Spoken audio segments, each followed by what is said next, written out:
Mesdames et messieurs, bonsoir et bienvenue à cette émission de On s'en parle. On parle politique avec mon invité et analyste, Maître Marc Lemay. Maître Lemay, bonsoir. Bonsoir et bonne année. Et bonne année également à vous. Maître Lemay, on va faire une petite mise au point parce que moi, j'aime ça dire quand l'émission a été enregistrée versus quand elle va passer. Parce qu'entre les deux, des fois, il se situe 2 semaines ou environ, des fois une semaine. Il se passe tellement de choses en politique que les gens peuvent dire « Ah, mais pourquoi ils n'ont pas parlé de telle chose? » C'est vrai. OK? Alors, cette émission-là est enregistrée le mardi 26 janvier. Et puis, on peut vous dire qu'à ce moment-là, il n'y avait eu aucun remaniement dans le cabinet Couillard, malgré la rumeur qui persiste qu'il y aurait possiblement bientôt un remaniement. Mais au moment où l'on enregistre l'émission, il n'y a aucun remaniement dans le gouvernement Couillard.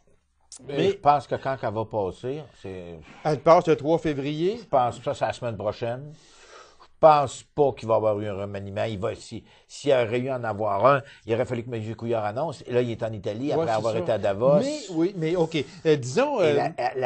juste compléter, oui. La session parlementaire recommence à l'Assemblée nationale, pas la semaine du 3, la semaine d'après. La semaine d'après, donc, exactement. Donc, on est tranquille on va sur peut-être ça. être dessus. Mais est-ce que vous, qui avez été en politique longtemps, et qui suivait la politique religieusement, comme on peut dire. Est-ce que, selon vous, M. Couillard va procéder à un remaniement, disons, d'ici au printemps, c'est loin un peu, mais d'ici, disons un mois environ. Moi, je pense que ce qu'il va faire, mon opinion, c'est qu'il va faire un remaniement ministériel. Il va tasser, entre guillemets, quelques bois morts. Quelques bois morts, on peut en parler si vous voulez. Et il va tasser certaines personnes, il va fusionner des ministères. Je suis pas sûr qu'il va faire entrer beaucoup de monde. Ça sera pas un gros remaniement, ça va être un jeu de chaises musicales.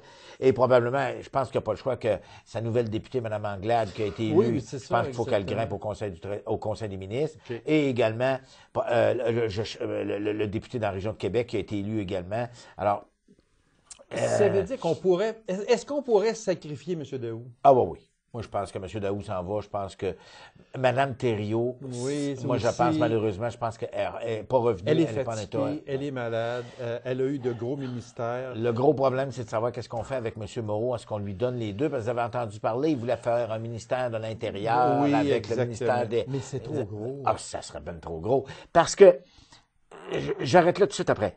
Le ministère de l'Intérieur en France, c'est le ministère de la Sécurité publique. C'est le ministère qui s'occupe de l'accueil des immigrants. Il n'y en a pas bien ici, là. C'est au fédéral plus que ça.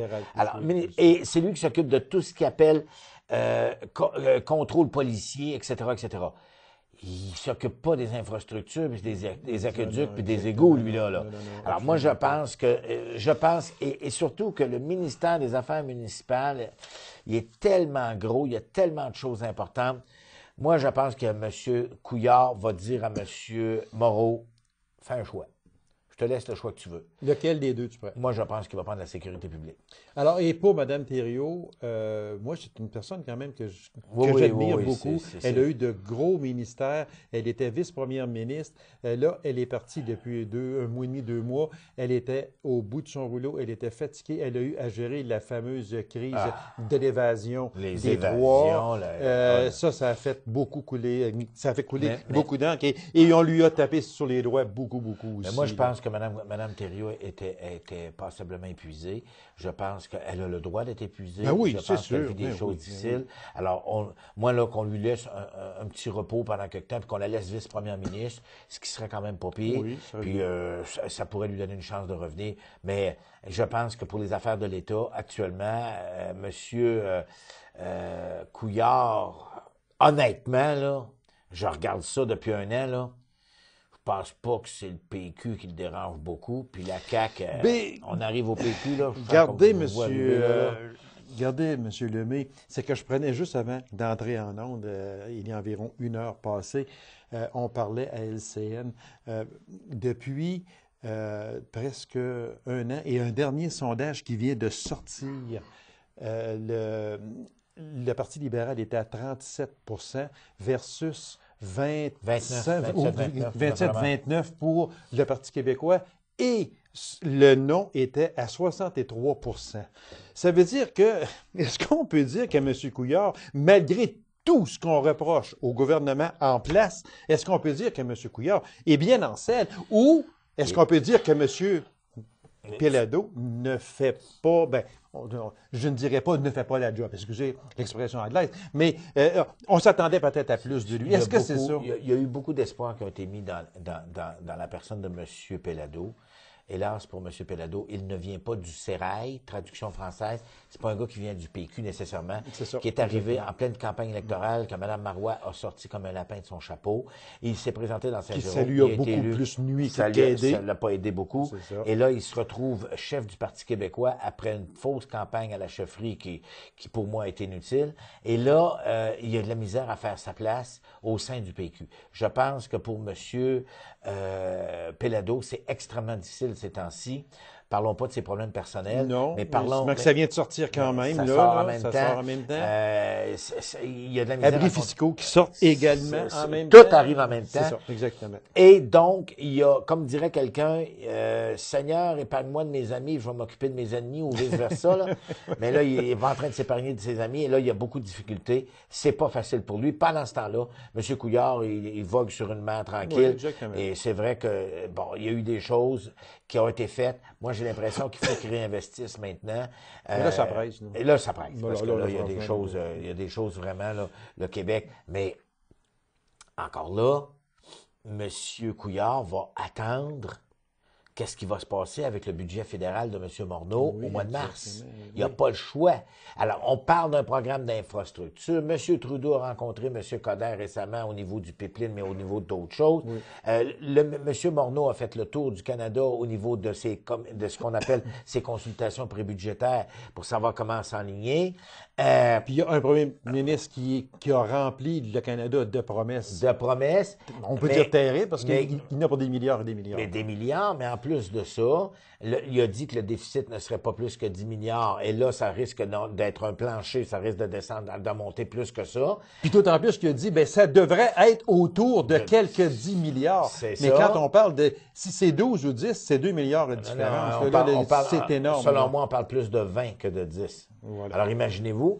En plus de ça, le baril du pétrole qui a fait toute une chute, qui était à 70, à 60, il est rendu à 25-30 dollars. Ce matin, il était à 31, mais il a joué longtemps à 27-28. Imaginez-vous, là, il faut qu'il travaille avec tout ça. Et là, il nous a annoncé un programme d'infrastructure qui est supposé par Canadien de 10 milliards par année sur 3 ans.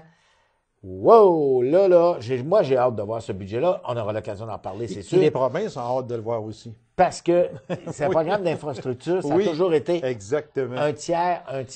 C'est ça. Donc, je me rappelle très bien, avec l'aréna Dave Keon à Rouyn-Noranda, c'était un tiers fédéral, un tiers provincial, un tiers municipal. Le problème, c'est il y a un des deux là-dedans, dans le milieu de l'équation, qui a un peu de problème, à savoir le gouvernement provincial. Il n'y a pas une scène. Alors là, comment ils vont faire avec le municipal? Moi, je dis, c'est pas compliqué, là. Je mets 10 milliards sur la table. Je vous dis, j'ai un programme d'infrastructure. Vous mettez chacun 10 milliards, puis on est en voiture. Le problème, c'est qu'il y en a un qui a de la misère pas mal. Ouais, c'est sûr, puis l'autre, les municipalités vont faire comment? Donc, il va falloir qu'ils choisissent. Je vous donne un exemple précis. Rouyn-Noranda a besoin d'argent pour refaire son aérogare, son aéroport, mais c'est un projet de 30 millions. Admettons que le gouvernement fédéral dit, moi, je suis prêt à en mettre 10. Le gouvernement provincial, il faut qu'il en mette 10. Puis le gouvernement municipal, il faut qu'il en mette 10. Est-ce qu'on est capable de faire ça? Ça veut dire qu'on a un 10 garanti, puis on a 20 qui n'est pas garanti. Voilà. Et ça va être tous les projets qui vont être mis sur la table, et Dieu sait que ça se bouscule au portillon, parce que là, tout le monde est parti en peur, ils vont mettre 10 millions par année pendant 3 ans, c'est le temps d'en profiter, let's go à gang. Mais c'est pas fait. On n'en a pas parlé beaucoup, M. Lemay, mais j'aimerais ça que, même, je l'avais même pas dans ma série de questions, mais sauf que là, on commence à en parler beaucoup, Énergie-S. Là, M. Coderre vient de lancer une bombe. Ah, mais je pense que... Et puis, là, la Saskatchewan qui s'en prend au Québec, le Nouveau-Brunswick, là, la guerre est prise un peu, mais Énergie-S, si je vous demandais à vous, êtes-vous en faveur de ce pipeline-là? Premièrement, il faut savoir c'est quoi Énergie-S. Énergie-S, c'est un pipeline qui part Parce que, OK, je vous explique. Deux secondes. Non, de l'Alberta. Alberta, excusez-moi. Okay. Là, l'Alberta vendait son pétrole aux États-Unis. Il était supposé avoir le fameux projet Keystone XL. Ouais. M. Obama a mis un X dessus, fini, bonsoir. Exactement, oui. Comment il va faire pour envoyer son pétrole? Ça, c'est le premier point. Il a essayé de l'autre côté d'envoyer ça par le Colombie-Britannique. Oui. Les Autochtones et toute la gang en Colombie-Britannique, surtout qui passaient dans la vallée d'Okanagan, tout le monde s'est levé en disant, il n'y en a pas question. Fini, alors là, il s'essaie, NRJS, d'envoyer ça vers ici. C'est ça. Mais pour moi, il y a deux problèmes. Le problème d'acceptabilité sociale et le deuxième problème, c'est que c'est même pas du pétrole qui va servir ici, c'est du pétrole pour l'exporter. On l'envoie, oui. Alors là, ça veut dire que tu te fais un programme, un projet de pipeline, OK? Pour exporter ton pétrole, tu passes dans plusieurs places où il y a beaucoup d'eau, on le sait, là. Saint-Laurent, c'est 5000 km de pipeline. Oui. Et là, tu n'es même pas sûr que tu vas l'exporter comme il faut. Et deuxièmement, il y a les risques environnementaux. Et moi, je trouve que la compagnie NRJS s'est comportée comme vraiment quelqu'un de pas correct. Vraiment, c'est une entreprise qui a mal fait ses devoirs. Elle n'a pas fait ses devoirs comme il faut. Il fallait qu'elle rencontre son monde. Écoutez, les 80 municipalités de la région de Montréal, mais ça, c'est juste Montréal. Mais nous autres, là, faut pas oublier que ça touche à Témiscamingue. Oui, exactement. Le sud du Témis. Puis après ça, c'est l'Ontario, puis Niagara, puis l'Ontario dit la même affaire. Tous les documents qu'on a envoyés au Québec étaient en anglais. Il y en a-tu qui ont levé, tu penses? Alors là, je peux-tu vous dire une affaire? Wow! Alors là, faites tes devoirs comme il faut. Maintenant, le projet d'acceptabilité sociale, M. Trudeau dira ce qu'il voudra, il ne peut pas l'imposer. Alors ça, c'est clair. C'est sûr. Parce que s'il l'impose, et c'est là que ça va jouer dur, parce que là, on a vu des municipalités, mais vous n'avez pas encore vu les Premières Nations. Parce qu'eux autres, ils ont l'exemple de ce qui s'est passé en Colombie-Britannique. Voilà. Il n'y en est pas question. Alors nous autres, les Premières Nations, vous êtes passés sur nos terrains, sur nos terres, il n'est pas question. Vous allez nous prouver. Le problème, comme je vous dis, pour répondre finalement à votre question, moi, j'ai rien contre un pipeline, etc., etc. C'est mieux que les trains, on l'a vu, lac Mégantic. Oui, bon, oui. Mais le problème, il n'est pas là. C'est comment tu t'assures que ton pipeline, il est sécuritaire, puis qu'il n'y aura pas de déversement, ou tu vas avoir des alertes pour savoir s'il y a du déversement. Parce qu'il est là, le problème. Écoutez, il y a eu un déversement, je ne me rappelle pas trop à quel endroit, ça a pris 3 jours. Oui, 3 jours avant qu'on se rende compte. Il y a des milliers de litres de pétrole brut qui se sont retrouvés dans une rivière. Oui. C'est là, ça, c'est un gros problème. Si tout ça se retrouve dans le fleuve Saint-Laurent, juste une supposition. J'ose même pas y croire. Parce qu'on a quand même envoyé des milliards d'eau usée dans le fleuve Saint-Laurent, mais tout le monde là, est monté aux barricades avec ça, OK? Que ça montait aux barricades, puis il ne faut pas faire ça. Et M. Coder a dit, bon, mais regardez, c'est... Mais l'eau usée, ça se traite. Le pétrole, ça se traite mais ce que je veux dire, c'est qu'avant que M. Coder, avant qu'on tire l'aval pour envoyer ça, ces milliards de litres-là dans le fleuve Saint-Laurent, avant qu'on tire sur la manivelle, tout le monde parlait. On a tiré. C'était supposé prendre 16 jours, ça en a pris 5. D'un coup, on n'entend plus parler. Et ça, là, les condoms, les couches, tout ce que vous voulez, là. Récupéré, mais le pétrole, mais c'est ce que je veux dire. C'est rendu où, ça? C'est mort. C'est fini. On va faire nettoyer, pas de problème. Mais le pétrole, par exemple, ça peut te polluer. C'est pas pareil. Essayez de vous imaginer demain matin que le lac Témiscamingue... Catastrophe écologique terrible. Mais c'est plus que ça, c'est tout autour. Ben oui, c'est sûr. C'est tout, c'est fini, là. C'est la biodiversité, c'est tout. Alors, moi, je dis, NRJS, retourne à tes planches de dessin, travaille comme du monde, fais des équipes qui ont du bon sens, puis de toute façon, ça ne sera pas avant 2-3 ans. Oui, puis vends ta salade, mais morceau par morceau, puis il faut que tu vois ton monde, puis aie du respect envers ceux avec lesquels tu veux travailler. Moi puis Denis Coderre, on se connaît beaucoup, hein. On a eu des petites prises de bec parce qu'on n'a pas la même couleur politique. Mais par contre, là, je suis obligé de dire, mon Denis, avec 88 municipalités, ils ont dit non, c'est assez. Vous ne nous aurez pas comme ça. Vous ne nous forcerez pas à faire quelque chose qu'on n'est pas d'accord. Et aussi, comme vous le disiez si bien, plus on va avancer vers l'Est, les Autochtones et compagnie, je pense qu'ils vont avoir leur mot à dire beaucoup. Donc, et qu'on n'a pas fini d'en entendre parler. On n'a pas fini d'en entendre parler. Puis, je suis content aussi parce que plus on va en parler, plus on va mettre NRJS à l'œuvre. Puis, comme vous dites si bien, retournez à vos planches à dessin. Puis on s'en reparle faites de quoi de très sécuritaire. très vitement, la chute du dollar canadien, taux d'échange est à 1,51, 1,52. Moi, si je vous demandais quand même, assez brièvement, M. Lemay, de nous expliquer les bons, s'il y en a, et les mauvais côtés de cette dévaluation-là. Les bons côtés, c'est tous ceux qui exportent. Le bois d'œuvre, il serait temps que ça reparte. Oui. Mais le bois, le minerai, etc., etc. Mais le problème, c'est que le minerai, tous les métaux de base sont en chute parce qu'il y a moins de demande. Mais oui. Tout ce qu'on exporte, ça, c'est les bons côtés. Si on exporte, ça coûte moins cher. C'est sûr, oui, c'est sûr. Mais tout ce qu'on importe, par exemple... Puis on en importe un peu. Un peu. Je ne sais pas s'il y en a qui nous écoutent, qui sont allés faire leur marché récemment, puis qui ont vu la pomme de salade, là. Oui. Les fruits, les légumes, les pamplemousses, les patates, les bananes, nommez-les toutes, là. Oui.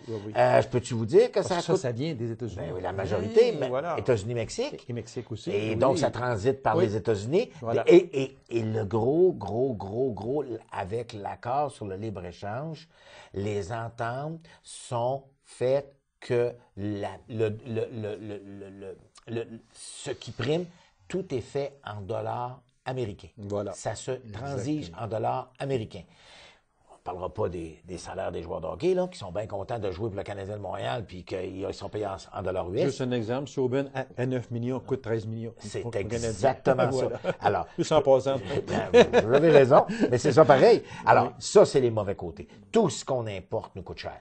Et quand tu regardes ce qui se passe en Europe, on regarde ce qui se passe, ce qui nous arrive d'Europe, ça nous coûte une beurrée. Je ne vous dis pas qu'il faut que le dollar soit à parité, là. Je pense que c'est pas nécessairement une bonne idée, mais moi, je peux vous dire une chose, il y a vraiment, actuellement, et surtout que on avait notre devise qui était l'or, là, l'or va pas bien, de l'exploration, il y en a peu, il y en a moins, et de l'exploitation, il y en a moins aussi, ça coûte plus cher, donc...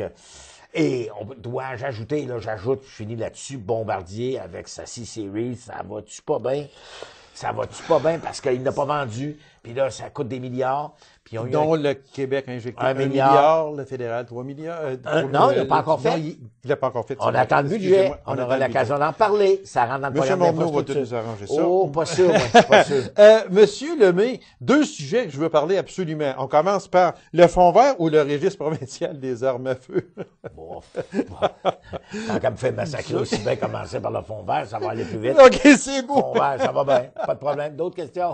Passe à notre appel? Okay. Passe à notre appel. Merci beaucoup. Bonsoir.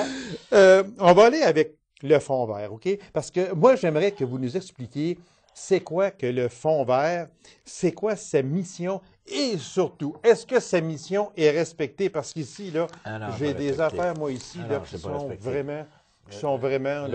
Le fonds vert, c'est un fonds qui est supposé être mis en place pour aider à avoir moins de dépendance au pétrole. Oui, ça, le fonds vert, ça le dit, là. On veut du vert au lieu du noir. C'est pas compliqué, là. C'est pas compliqué de le dire. Oui, mais c'est pour le vert. C'est compliqué de le faire. Exactement, oui. Le faire vert, c'est vraiment... Et moi, je pense que c'est mal engagé parce que notre gouvernement, M. Couillard, il y a un petit peu de misère de ce temps-ci, pas beaucoup d'argent, fédéral n'investit pas trop. Là, moi, je pense qu'il faut attendre. Je vais vous dire, là, reportons-nous en décembre. OK. En décembre 2015, il y a eu une patente qui s'est passée à Paris, là. Oui, une grosse réunion, là. Il y avait 140 pays, là. 140, oui. Ouais, ben ça, là, le gouvernement fédéral, avec Mme McKenna, la ministre de l'Environnement, a dit, moi, je ne prendrai pas de décision pour le Canada tant et aussi longtemps que je ne les aurai pas rencontrés, puis je me donne 3 mois après la conférence pour les rencontrer. Janvier, février, mars.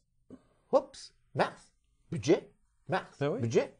Alors là... Puis tout le monde l'attend, le budget. Tout le monde l'attend. Voilà. Donc, moi, je pense qu'il va y avoir une conférence. Vous avez vu, là, il y a eu une conférence des ministres de la Santé. On demande plus d'argent. Il va y avoir une conférence des ministres de l'Environnement.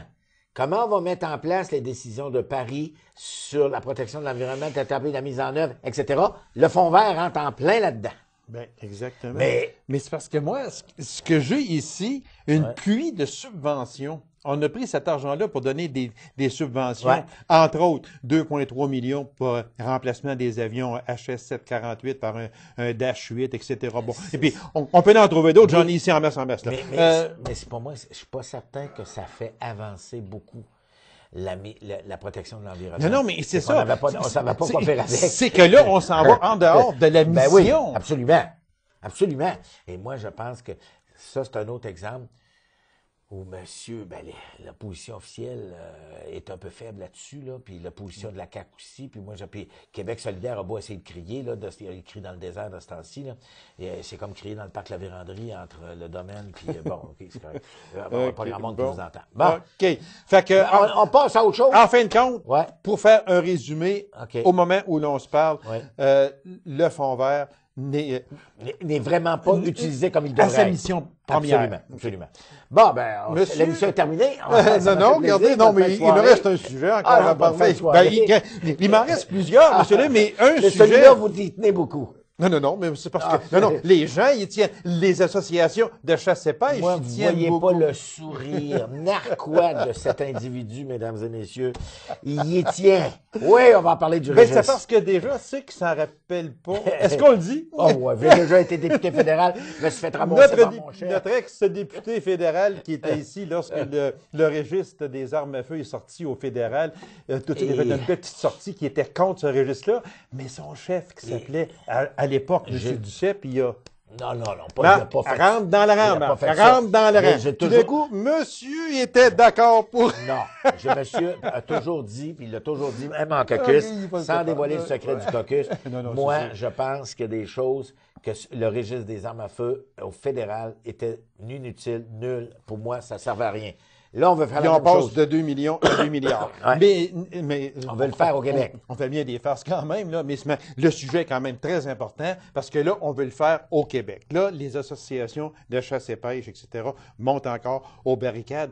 Je ne donnerai pas mon opinion à moi. Je vais me garder mais moi, je vais vous la donner. Mais seulement, est-ce que vous êtes pour que parce que le fédéral a refusé d'envoyer la bobine au provincial. Est-ce que vous êtes en faveur d'un registre au provincial qui devrait coûter quelques millions? Mais il coûtera ce qu'il voudra, mais c'est pas vrai qu'il va coûter juste 5-6 millions. Ben non, mais voyons.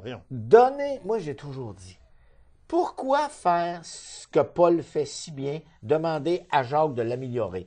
Je vais traduire ça en français. Moi, je l'ai toujours dit. Quand vous allez vous acheter une carabine chez Canadian Tire sans faire de pub, c'est quoi qui se passe? Vous arrivez, ça vous prend absolument votre certificat d'acquisition d'armes à feu. Comme quoi vous avez suivi un cours. Et acquisition. Comme quoi vous avez suivi un cours, puis vous êtes capable. Oui, etc. Là, vous arrivez, vous achetez, vous amenez ça, la petite 410 qui est là est belle en tabarouette. Je veux l'acheter, parfait, merci beaucoup. Qu'est-ce qui se passe? On vous fait remplir un coupon. Oui. On vous demande, ce papier a 3 copies. L'original est remis à celui qui l'achète. Une copie est donnée au marchand. Et la 3e s'en va à la Sûreté du Québec. Qu'est-ce que c'est ça, cette affaire-là? La Sûreté du Québec a toutes les informations. On sait que M. Lacasse a acheté le 27 janvier 2017, du 16 ou 15, il a acheté une carabine à telle place, puis que chez eux, donc, si tu as une intervention à faire, assure-toi que tu as vérifié. Parce que moi, j'avais à ce moment-là un permis d'acquisition et de possession. Oui. Puis il y en a qui ont seulement des permis de possession. Bon. Ils ne peuvent pas acheter, mais ils conservent leur arme à feu chez eux. Oui. C'est ça qu'il y a. C'est ce qu'on a aujourd'hui, qui devrait, entre parenthèses, excusez l'anglicisme, faire la job. Ça fait la job. Okay. Et moi, j'ai toujours prétendu, puis là, c'est drôle, parce que j'écoutais ça, puis le caucus du Parti québécois est divisé. Il est très divisé. Hey, le parti, moi, peux-tu vous dire qu'à Ottawa, la gang qui était dans le nord de l'Ontario, ma gang du NPD, la gang de bloquistes qui était dans le nord comme nous autres, on n'était pas en faveur de maintenir ce registre-là parce qu'on a toujours dit, premièrement, ça a été créé dans un moment d'émotion incroyable depuis Polytechnique de 1989. 2, oui, il est utile au niveau des policiers. C'est vrai, parce que ça n'existait pas dans l'Ouest, ça n'existait pas là-bas, mais ici, ça existait déjà. Oui. Alors, mais moi, l'autre problème que j'ai, si le Québec est tout seul, le gars là, qui reste à Hornfield, ou bien qui reste à Témiscamingue Sud, là, pour ça, il y a juste un pont à traverser de l'autre bord. Il s'en va de l'autre côté, puis il s'en va à Kirkland Lake ou à New Lescott chercher une carabine. Pas personne ne va le savoir. Là. Alors, ça va nous donner quoi, là? Moi, ce que je dis, c'est là, laissez ça aux mains de la Sûreté du Québec. actuellement, ou de la Sûreté du Québec, la SPVM à Montréal, puis Québec, bon, etc., vous transférez vos données. Puis moi, je suis convaincu que l'OPP en Ontario, là, s'ils faisaient la même chose, on serait en voiture. Mais ça ne coûte pas des millions. Ben non. Fait que, pour de suite, on laisse couler ça. Mais c'est quand même, oui, des politiciens. On sent la graine du politicien en vous, monsieur. C'est incroyable. Mais si vous auriez dit ça à votre chef. Non, je l'ai dit. Je l'ai dit. Mais il reste quand même. La majorité ça, c'est les secrets du caucus. Oui, mais le problème, c'est qu'il y avait plus de monde des grands centres qu'il y avait de monde des régions. C'est ça, exactement. Voilà. Mais c'est quand même la division totale dans bien les partis politiques. Ah, ben absolument. C'est pas fini. Ils m'ont dit que le temps passé. Mais moi, je voulais juste vous. Ben, on ne peut pas faire une émission sans parler de notre ami M. Trudeau, hein, ça c'est sûr et certain. Est-ce que la lune de miel là, tire à sa fin? Oui. Là, quand on arrive en chambre, là on parle avec des grands, et puis selfie, c'est fini, puis là, on fait face aux problèmes qui sont énormes. Moi, je vous le dis, on va avoir l'occasion d'y revenir, on aura l'occasion de s'en reparler, mais je vous dis, attendons le budget de M. Morneau au mois de mars. Et là, on va avoir exactement la couleur, l'heure juste de où s'en va l'équipe de M. Trudeau. Il a un beau cabinet, il y a du monde intelligent. J'ai eu l'occasion de rencontrer quelques-uns et quelques-unes de ses ministres. Ils sont brillants, ils savent exactement où ils veulent aller. La seule chose, pour moi, c'est est-ce qu'ils vont avoir les moyens de leurs ambitions? That's the question, comme diraient les Chinois. Et là, on verra au cours des prochains mois. Mais moi, je vous demande, on attend le budget. Et quand on va l'avoir, là, on va voir où ils s'en vont. Et là, c'est vrai. Si la lune de miel n'est pas finie, elle va être finie là au mois de mars. Ça veut dire qu'on peut s'attendre à ce qu'on disait tantôt, à un déficit qui va être beaucoup plus près du 20 milliards que du 10 milliards. Selon les promesses de notre premier ministre et selon également tout ce qui entoure. Parce que des promesses, il y en a fait. Oui, mais il y en a fait, puis il ne sera pas capable de toutes les tenir. Je parle j'ai juste en tête le dossier autochtone. Mon Dieu. Et juste là, on parle de milliards. On parle plus de millions. On parle de milliards. On parle de juste au niveau de l'éducation et de l'habitation, parce que ça fait des mois, des années qu'on en parle. Oui. Juste là, moi, pour ça, je vous dis, là, il va être obligé, à partir du mois de mars, c'est là qu'on est parti, c'est là qu'on s'en va, puis accrochez-vous. Fait que c'est donc, on va avoir une bonne émission en avril. On va avoir une bonne émission. On va peut-être avoir une bonne émission en avril parce que, vous savez, la chefferie du parti conservateur. J'en viens justement à ça très vitement. Course au leadership, 27 mai 2017. Parfait, ils prennent le temps. Voilà. Même chose, le Mme Ambrose va faire l'ouvrage d'ici à ce temps-là. Ah oui, ben elle a une belle équipe, elle a la position, on a vu M. Deltel, il y en a qui commencent à sortir. NPD, il n'y a absolument rien qui presse. M. Mulcair, qui prennent le temps, il fait une bonne job. Regarde, moi, je suis même pas énervé. Il n'y a rien qui presse. Je rappelle à ceux qui s'en rappelleraient pas, je m'excuse de la redondance, la prochaine élection fédérale est le 19 octobre 2019. 19. Fait que le ou la chef du Parti conservateur va être en poste depuis 2 ans à ce moment-là. Monsieur Lemay, merci infiniment. On a eu encore beaucoup d'autres sujets, mais on a parlé du registre provincial. Oui, on a parlé. Fait que ça va très bien. On n'y reviendra pas. OK, on n'en parlera plus. Merci beaucoup, Monsieur Lemay, puis on se revoit d'ici à environ 5 semaines pour d'autres sujets aussi passionnants. Je vous remercie beaucoup. Merci. Alors, mesdames et messieurs, merci d'avoir été là. On se donne rendez-vous à une prochaine émission de On s'en parle. Au revoir et bonne semaine.